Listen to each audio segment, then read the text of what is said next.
and I'm going to go to Control L. I'm going to start my data log, put it into gear, and then make my pull. If anything looks like it's going to be a problem, I'm going to lift my foot out of it. We have our lean protection, we have our boost cut in place, we also have knock control turned on, so we have some things to save the engine in case something bad happens. So I'm going to make the pull and see where we're at.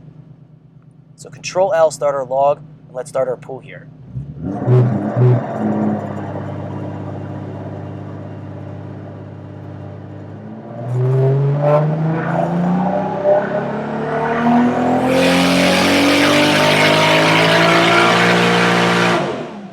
All right, so we did our first pull here. It's Control L. Let's stop our log. Let's save our log. We're going to call this first pull. All right, let's shut the engine off so I can talk a little bit easier here. And let's take a look at the dyno screen quick. So we can see our first pull here, we made 420 torque and we made approximately 520 horsepower. So that's great power. Let's pan back through our data log real quick. So this is going to be kind of my order of operations. I kind of look at things here. I look at my time plot, and if I'm panning through here, I'm going to be looking at what my actual air fuel's at, which is 11.9. What's my target at? Well, 11.8, 11.9. That's okay. My feedback showing me here, it's adding 8%. So I'll actually start from the beginning of our log here. We're right around 0 psi. So I'm going to be assuming my table right here is going to be approximately where I'm going to be sourcing my value from. If we jump into our fuel trim table, our values here are going to be adding just a little bit, and we potentially could go in and zero that out. Looking at what our trim's doing here, 5%, we're going to be seeing it's adding 5. So let's actually go here and let's zero all this out. From 2 psi and below, we'll zero it out. And let's pan back through the log here and take a look. So as it gets up into boost, we're going to be seeing it goes here, it's adding 2%. And it's panning across our table. We can see our cursor position. It's adding 4%. It's adding 6 or 7%. Let's keep going up to the top of the table. 8%, 8%.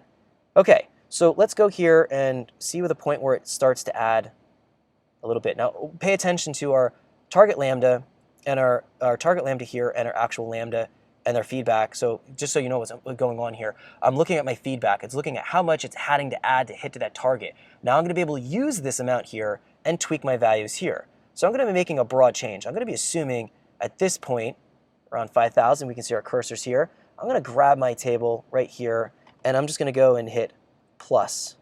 And that's going to increase the values. I'll do Control plus. That's going to go and add a bigger percentage here. Let's trace through the table. And as I get through the table here, it's adding up to 7%. We can see that our actual and our target here are pretty close, and it's adding some percentage or feedback percent to get back to where we need to be. So I'm going to go here, just highlight my table, and do Control plus. I'm going to be adding some more percentage in there. And then I know that added at least 5 to 10% additional fuel in my table.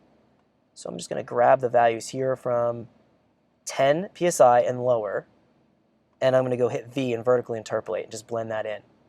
And here at 4,000 to 5,000, I'm going to be going from 4 psi and across, hitting H, and just doing and blending that change into this table here. So let's do Shift Control C. Let's save that.